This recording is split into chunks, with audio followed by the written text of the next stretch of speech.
So I guess we're going to start. So hi Seth, it's so nice to meet you. It's been a while. How are you doing, Yes, Seth? I'm very good. Super excited to be here. Thanks very much for inviting me. Same here. Really excited to get started on this with you. I see you have a new haircut. I do. Yes. Nice and put together just for today. So, That's really nice. And how's the weather currently in Chicago? it's actually fantastic. We're at that time of year where it's normally like walking on the surface of the sun, but thankfully today it's a bit cooler, but still nice and warm. So, enjoying it at least while it lasts, because we don't have too long of a summer out in this part of the U.S. So. Great, great. That's really nice to hear. All right, I guess let's get started. So, hello everyone. Thank you for joining us today for the webinar on artwork management and the key to user-friendly packaging. I'm Arjita. I am a founding member in Bizongo, which is a B2B player in the packaging space globally. And I'm also the business head for Artwork Flow, which is a label management platform based out of India as well as US and UK and a few other global markets. I have the wonderful Seth here. He has a tremendous amount of experience in the packaging and the labeling industry for a few, quite a few years. Today, we are going to talk about user experience in packaging and much more. Seth, please introduce yourself as well. Yeah, very good. So my name is Seth Kane, and essentially what I do is I advise businesses that are, looking at building a product or entering a market like the packaging industry. So what I'm here to do is basically look at the field and offer my experience and advice as you guys see fit. Right, that's great. So we'll get started. Since you're talking about packaging today, quick things before we get started. So for everyone out there, there's a Q&A window below your Zoom screen where you can post your questions. The chat is open as well. And, you can follow us on our social channels. The agenda for today is that we're going to talk about user experience in packaging, how, user-friendly packaging can really enhance the product experience, and how label management can help with this entire thing. So, just to get started on a very, light note, I think this is a scene that everyone would remember from Friends, right? Where Joey is really trying to, take out milk from a carton and he can't do it, right? So that's where, that's where the functionality and the experience of packaging comes in. And over time, it's become more clear that it's just as important for the success of a product. And interestingly, even one in five customers have said that they've not bought a product because, the packaging was not great. Right. So we're going to talk about this and many more things and go into detail in some of the topics. Right at the onset, right, Seth, to set some context, what is essentially user experience in packaging, and how do you exactly define it? Yeah, sure. So I think actually to kind of get things started, my son is 7 years old, and he is the biggest dinosaur fan probably in the history of the world. And as many of you, I'm sure, know, the Jurassic World Dominion movie has been out for about a month. And of course, we went to see it. And then naturally, as we were walking around Target with any other 7-year-old, we had to go by the toy section. And we saw this wonderful toy on the shelf, right? Okay. So my son pulls it off. He's looking at the toy. He turns it over. And amongst all of this beautiful artwork, he decides that he's going to pinch and zoom. So, and then he looks at me and he goes, "Dad, this doesn't work." So, I mean, that's a little bit of an insight into packaging user experience, and even that little anecdote from my son. The expectation that people are having with levels of interactivity and this clash between the physical and the digital world. So to put it as rough as or as simple as possible, user experience is basically how a person interacts with and experiences a product. So the way a product makes its users think and feel, which also means that your package or your packaging needs to be incorporated into the product, right? And then from there, it also needs to be, people-centered, which enables you to build empathy with a market. It solves the right problem or fills a specific need. And at its most basic level, it just works. It does precisely what it's supposed to do.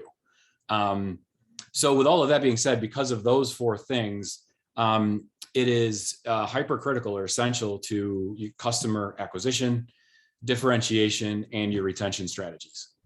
Right. That's very interesting, especially considering that a 7-year-old has such high expectations from packaging, and it's increasingly it's increasing with the entire social media phenomena and unboxing experience. And so, the pressure on product leaders to get the packaging right is really there. Yep. As you mentioned, packaging, user experience in packaging is essential for acquisition, differentiation, and retention, which brings me to this, very famous or infamous example of the Heinz ketchup bottle, right? So they had the bottle on the left, and then they did the one on the right. I think everyone here would have experienced the trouble with both the bottles, right? So just quick poll out there to our audience: which one do you actually prefer? Do you prefer the left one or the right one?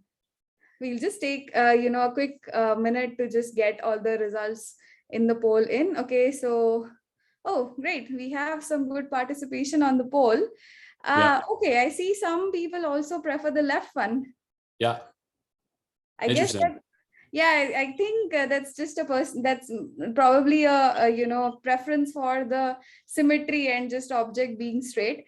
86% of the people out here actually prefer the right bottle, and on the left there are 14% people who actually feel that even the right one is is good. What are your thoughts on that, Seth? Yeah, I mean, it's very interesting because for me, definitely, I think everybody's had this experience. The glass bottle on the right, it's without question, it's iconic, right? It's been on everybody's table in terms of, you go out to a restaurant, a diner, a fast food, it's all over the place. And two things would happen when you tried to use it. I mean, you'd probably tear your rotator cuff and give yourself whiplash trying to get ketchup out of it. Right. And when you did, everybody had tips and tricks on how to do it, like where to hit it, how to shake it, all of that kind of stuff like that. And what always seemed to happen was you either got too much or too little. And then once you went through all of that effort, you'd see on the label that it was supposed to be refrigerated after it was opened. Then you'd recall that you walked into the restaurant and it had been on the table and you don't know how long it's been there. So, but you were going to use it anyway. So this is a great example of how your market research and how building empathy with a market can make a substantial change to where you now have this packaging on the right, which not only uses gravity, it's upside down, it's right, the label is right reading, even though it's upside down, and it uses plastic to be able to control the flow. So you're going to have different uses for ketchup, you're going to have different ways of applying it, and now you have the ability to do that with the plastic bottle. So great example of how user experience has been implemented into a change from the glass bottle to the plastic one. That's interesting. So we talked about the concept of experience as such, but what are some of the things that brands or product leaders need to keep in mind while designing user-friendly packaging? Yep. I think from where it starts, it seems to me is really on the outcome, right? What are your customers trying to do with your product? And the ketchup example is perfect, right? So, whether or not you're trying to address putting a bead on a hot dog or the backside of a bun for a hamburger, or you just want to dollop on your plate for your French fries, all three of those are different experiences, different outcomes, different goals. So those are all ways that when you were using the glass bottle or maybe some other brand, your ketchup is a big part of the meal. It's not the whole thing, but it's a big part of it. And, your backyard barbecue is a bit different if you're struggling with the ketchup. So the outcome there is very important. And that's where I'd start. What are your customers trying to do with it? Then, from there, adding value. So a great example of that is with the RX bar. If you've seen these, what they've done is an excellent job of basically taking ingredient content and making that a part of the design, the essential aspects of the design of their packaging, right? Right. So what this does is this actually allows you to move around the real estate and use the real estate on the actual packaging to communicate more effectively, right? And then in addition to that, one of the things that I think they did extremely well was, exactly when you look at this, who their audience is. So this is very much on brand. It's an effective way of communicating, and they were able to do that in one shot. So two birds with one stone, adding value, and then also retaining their brand identity with it. Right. Actually, this is a great example of how, real estate can be used to actually, convey the message out there to customers on what the product itself is. And I think RX Bar just created a category for itself by being that disruptive. Right. It's very cool. And then probably the third thing I would say that needs to be considered is, I came up with a little idiom to help remember. So let's start with handshakes, high fives, and hugs, right? And this is all adding up to haptics, right? Or the science of touch.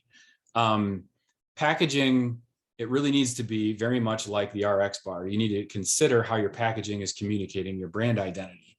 And what you can do then is take advantage of or leverage our evolutionary capital. This deep history that we have, basically from humanity, going all the way back to the beginning, that we've been able to develop all of these experiences through how we touch and hold things, right? So there's an old expression about how if the eyes are the window to the soul, the hands are the extension of the brain. So with things like a handshake, we develop rapport, we engender trust, we show friendliness. With something like a high five, encouragement, praise, teamwork, those kinds of things. And then something like a sign of affection, we communicate with something like a hug. So all of these things are being communicated in a very large way through touch. So what this implicates is your material formulation, right? So if, for example, you're a premium product, but your packaging feels cheap, then your product is too, okay? So there's a lot of things that you're communicating through the substrates, through the plastics, or whatever other materials you're using in your packaging, that are also a hypercritical aspect of your brand, of your identity, and ultimately what you're trying to communicate.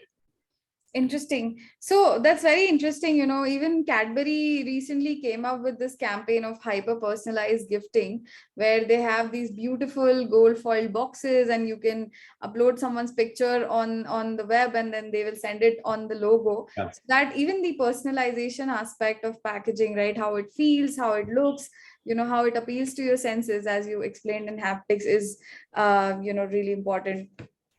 Yeah, absolutely.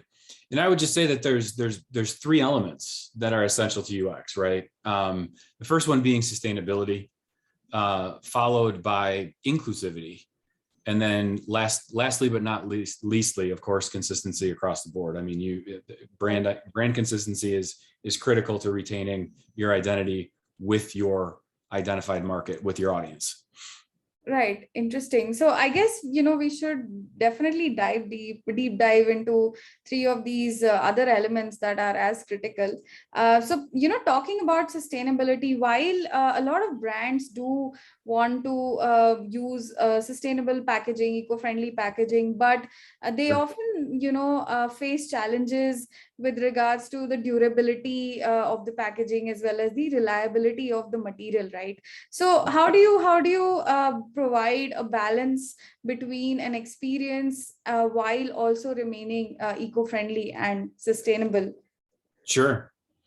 Yeah. So definitely the sustainability side of things is a huge conversation point of contention as well in the space. And I'd like to point to the examples up on the screen with Samsung in particular, because what they did was they devised a kind of 3-pillar approach, which basically implicates their packaging through material, structure, and process, all three of which are deeply intertwined, and are so fundamental to how they approach things that they mapped all of those three things to the whole journey of their packaging journey, and also, of course, along the way with the product.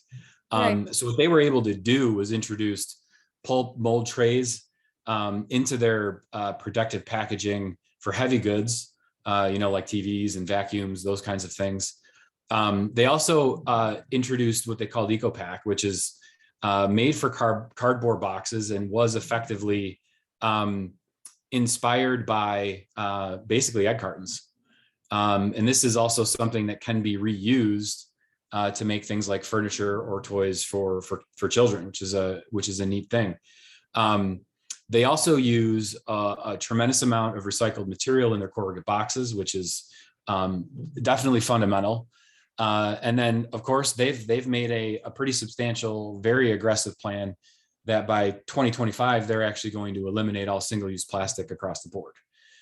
So taking that as a template, I think, is important as you consider what your sustainability goals are as a business, and then ultimately how these things can introduce a wide array of different opportunities for you for protection of the good, all the way through to appealing to the consumer drive to buy responsible products.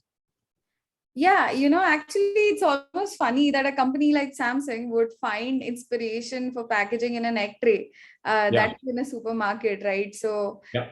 that's really inspiring. And this is another, example when it comes to the sustainability side of things. So recently, Bizongo worked with this brand called Good Karma, where they were launching unbleached and 100% recycled tissue paper rolls, right?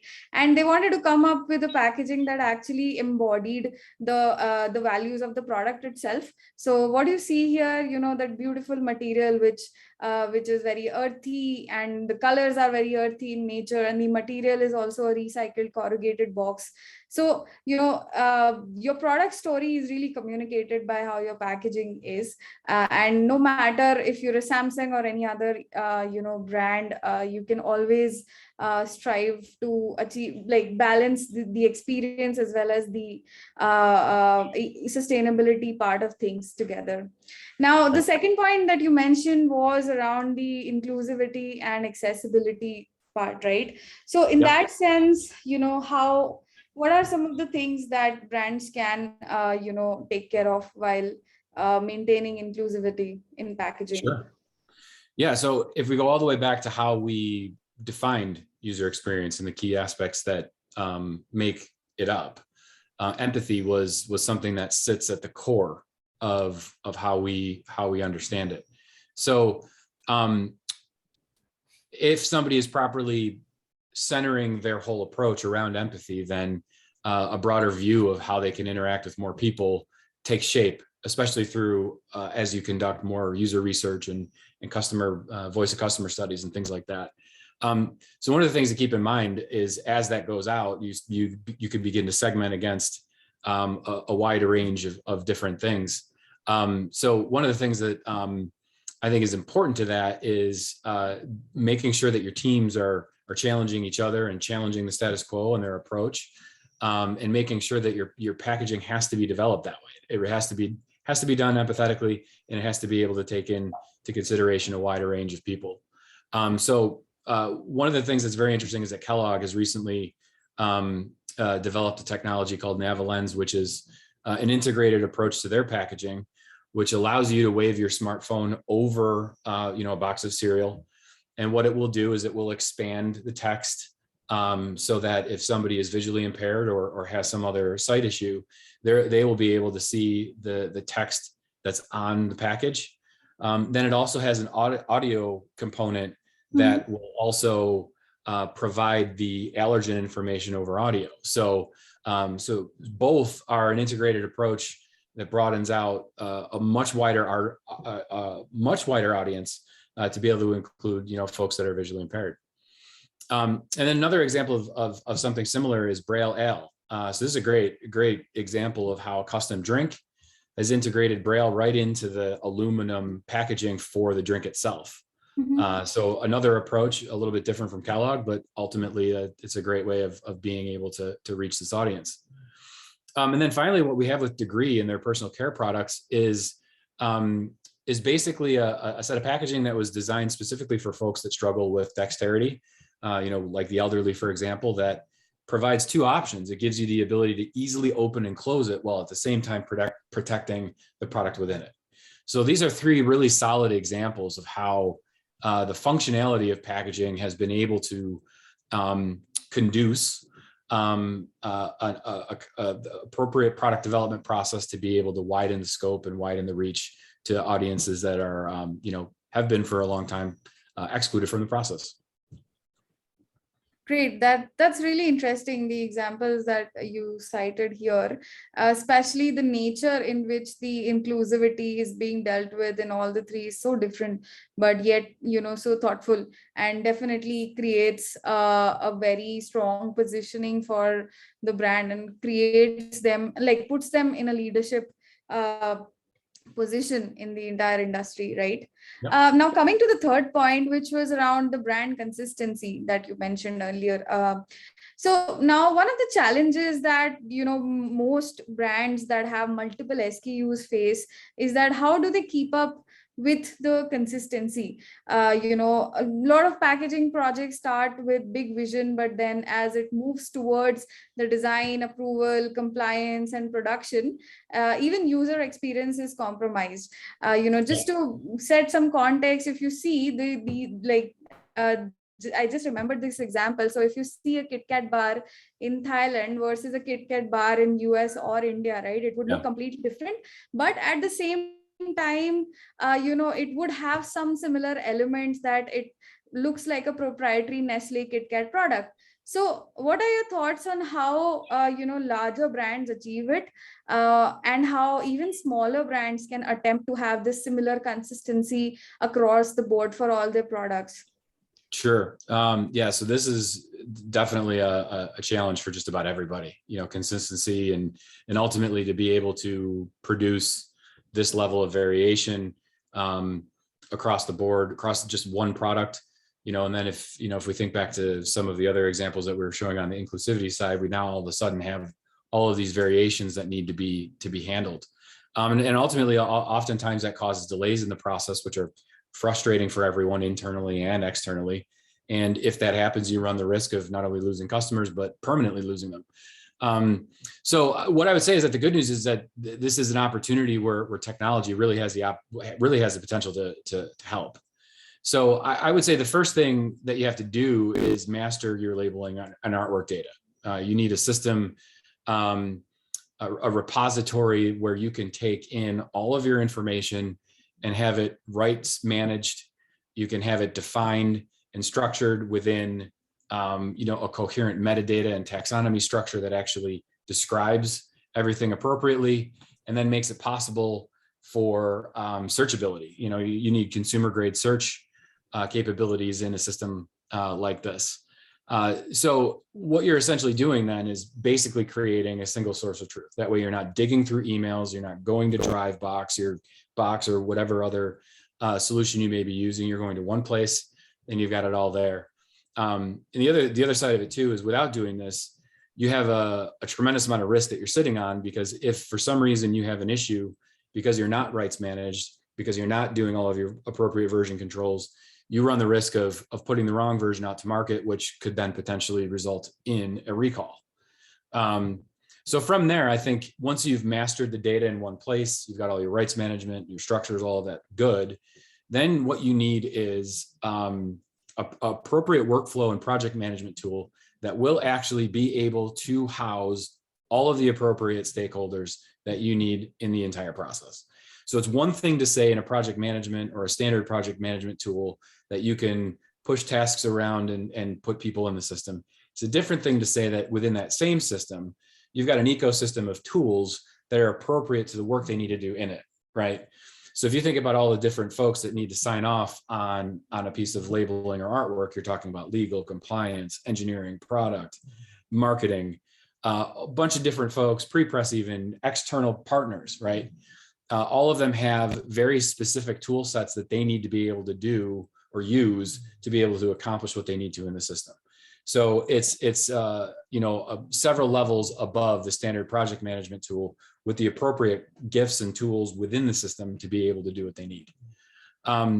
Then from there, I would say the fact that this is cloud native. You need something that is cloud native, not necessarily something that had been lifted to the cloud, something that's specifically native, built for the cloud, so that you've got it region independent, time zone independent, location independent, 24/7. That way you can handle any kind of issue when it comes to time zone, shift changes, any of that. So you can keep your operation going and going and going. Ultimately, having that up in the cloud, that's going to help you accelerate things through the chain. Right. And especially, you know, when you have product and supply chains running across the globe, and you want to make sure that that brand experience retains consistent across the globe. In fact, you know, one of our users on our workflow who were initially using email to manage their entire brand and collaterals on emails, and then they switched to Artworkflow, also mentioned that before, you know, it was way too easy for the details to fall through the cracks over email, which is now consolidated and have like a central source of truth where everything is stored properly, always accessible.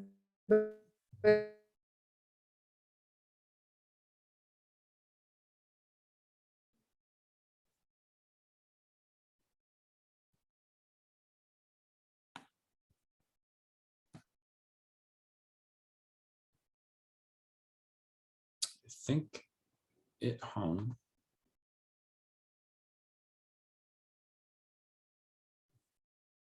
I think we're having just a little bit of a technical issue here.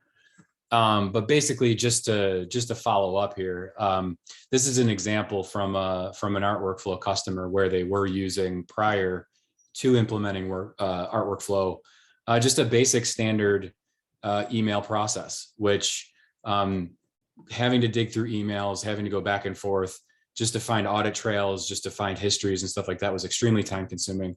And they were able to dramatically improve their process by implementing a system like art workflow. Right. You're back. I'm sorry. Hey, I'm so sorry. I think it was good. like, I don't know, the clock hit 12 and my internet went off for some reason. Anyways, so I think we are at the end of the conversation. At least for me, it was really enriching to talk to you about this Yes, topic. absolutely. I've been working in the space for the last 4 years, and definitely, you know, enriching to hear what is going on in other regions. We have some time. I guess we have another 10 minutes to take a few questions. There's this one person who, a couple of people actually had sent their questions in advance. So I'm just going to, start with that. So one of the question is that, would it be possible to advocate for standardized placement of barcode locations based on the shape of various products? So actually, this person is a cashier, and he or she has found that the barcodes on packaging are in some really odd places, hidden in the bottoms of the bag or flaps on frozen vegetable bags, energy bars. And it's very difficult for the scanners to read. And even if you have a self-checkout process, it can become really tedious. So any advocacy that's there in the market currently for solving this? Yeah, so I think there's probably two ways I'd approach that question. The first one is, if there's one thing that your process needs, is, again, the right tools in the review process, because oftentimes this is addressed in the master artwork. Do not put the thing here or there, because you might glue over it or what have you. So having the right proofing tools to be able to look at folding and folding order is critical, so that so it does end up in the right place, provided that there is a spec for it. So that's the first thing, is just the simple issue of, was it really in the right place in the first place? Then the second thing is that the GS1 standard has a tremendous amount of resource already in place for precisely that. Not only just the placement of barcodes based on package size, dimension, et cetera, but also the size and dimension of the barcode that goes with it, because that also has to be variable depending on the size, its location, and then ultimately all the way out to the serialization in the barcode itself. So the GS1 standard is probably the best place to start, but that's only if and only if you got your process right with the right technology, right? So both of those two things I think are probably the right place to be. I think adding both to the process would definitely help alleviate that issue. And I guess one other additional thought to that too is just if we're talking about things like it being wrinkled or just difficult to use in general, then that actually goes back into the design process itself. You know, that does go into UX, especially to that wonderful point about self-checkout. You know, because it is a pain in the you know what to not be able to scan things because it's torn, it's wrinkled, it's a bunch of other things. So yeah, I guess there would be 3 points there then. It's is the process right? Is the design process right? Is there empathy in the process of building the packaging? And then finally, you've got GS1 to help you with the standard itself. Right. And it's such a small thing, right? Which can probably doesn't come to anyone's mind. But when you're standing on those long queues in the checkout counter, you know, just waiting for your turn, it can become really frustrating. But a simple system like this, where everything is, you know, in place in terms of the barcode can really help. Thank you for sending out that question. It was really insightful. We have another question here on the chat, which says that sustainable packaging seems like an easy way to go for the Samsungs of the world, but how can I, as a small brand, still be eco-friendly while dealing with budgetary constraints? Yeah, I guess I can take that. There's also another one on how can we go for sustainable packaging as an FMCG brand where food safety can be a concern. I guess I'll take the first part where so we did present on the Samsung brand, but something that just comes to my mind is that there's this small, you know, farm to table based retail shop near to my place. And what they've done is, you know, instead of using bubble wrap, they are using hay bales that are there on the farm for protective packaging. And they remain they remain committed to the purpose of not using much non-recyclable plastic in their packaging. So, you know, be it any size of brand, like whatever size you are, if you are a small company or even if you're a Samsung of the world, right, you need to make those first or the first two or the first three steps that get you in the right direction and set you up for that, you know, more eco-friendly and sustainable. So it's never 0 to 1. You gradually move there and then you reach your sustainability goals. So at every level there are things as individuals and companies that you can do to make your packaging more and more eco-friendly. The second question here is that how can one go for sustainable packaging as an FMCG brand where food safety can be a concern? Seth, you want to take this? Yeah, I mean, this is actually similar to your comments, because this is admittedly a pretty big challenge, right? So it's one thing to say, you know, if you're a Samsung and it's a TV and you can move things around and make things a little bit easier. It's a different thing if you have to take into consideration like bacteria resistance or something like that. If you're an FMCG brand, that's also a food.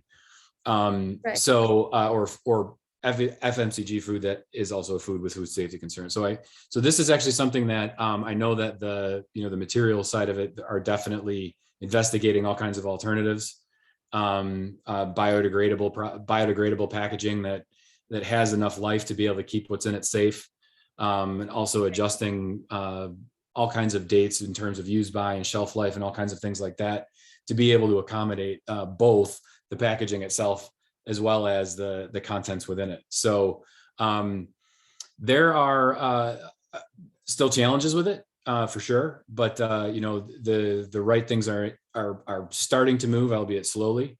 But definitely work with your suppliers, work within the folks that are formulating all of these structures for you, because I'm sure that all of them are equally incentivized to be able to accomplish the same goals. Right. That's interesting. Thank you for that, Seth. So with that, I think we are at the end of the webinar that we had planned today. I hope everyone had some or the other takeaway that they could take from the webinar. If you have any further questions for me or Seth, our email IDs are there on the registration page. You can reach out to us. And yeah, I mean, we'll try and reply for on the emails. Thank you everyone for joining today.